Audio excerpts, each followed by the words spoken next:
Well, hiya and welcome to day 27 of our 28-day spring cleanup.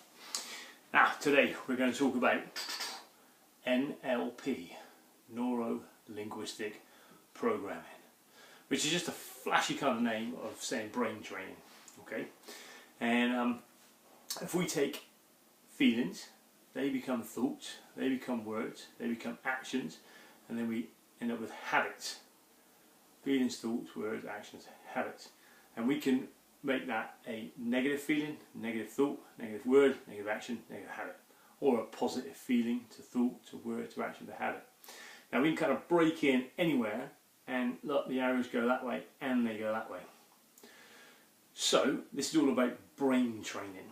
Now if we can get our brain trained or thinking in a particular manner, then that can push us in a positive direction to have some good habits, or it can push us into a negative direction to have some negative habits. So really, NLP or brain training is kind of like the pursuit of excellence. So it works on the premise that habits, or the habit of being excellent, is exactly that. It can be a habit.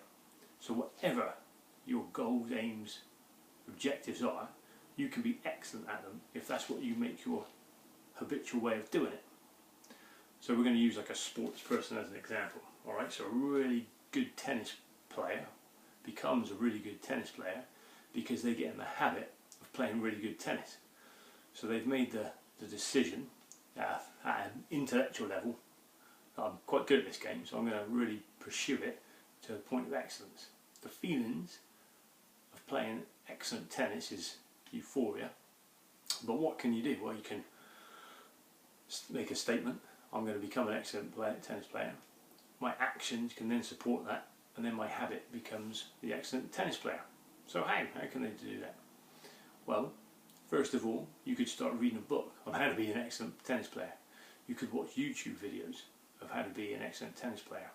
So whatever your goals and your objectives might be, you can become excellent at it if that's the way you make your habitual training or actions towards it. Now, we could say that right thinking, or right feeling, right thoughts, right words, right actions, right habits is almost like a Buddhist way of living, because Buddhism's 8 steps to success or happiness is exactly that. It's taking that right. But what is right or what's wrong? Well, quite often that's a perception, and it's an individual perception, and sometimes some of our failures that felt like they were wrong are actually some of our greatest successes. Now we're going to talk about a little action or a little NLP trick that can help us get our brain or our mindset into that positive state.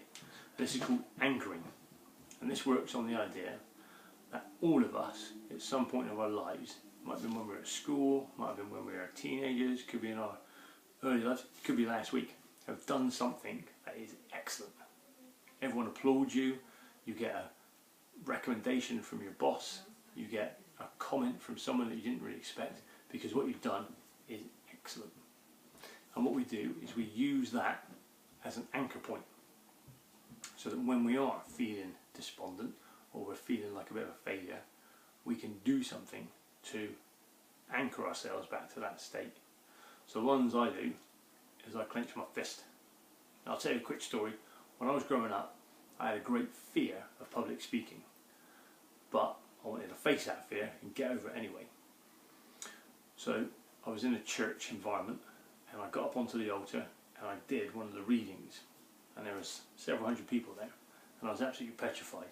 Yet the feeling of getting in front of those people was brilliant. The feedback I got afterwards was very encouraging, and it's led me to be able to repeat that loads and loads of times. But even so, sometimes when I'm in a venue I don't know, I still get those little bit of butterflies. So I just clench my fist and I'm transported back to that point where I first felt that euphoric sense of achievement and excellence. And we can do the same in any episode or environment or state to get us to that point. So we've all felt happiness, we've all felt success, so if we can anchor ourselves to that point and claim it whenever we need it, then And that is a way of training our brain to get us to that point. Alright folks, take it easy. See you soon.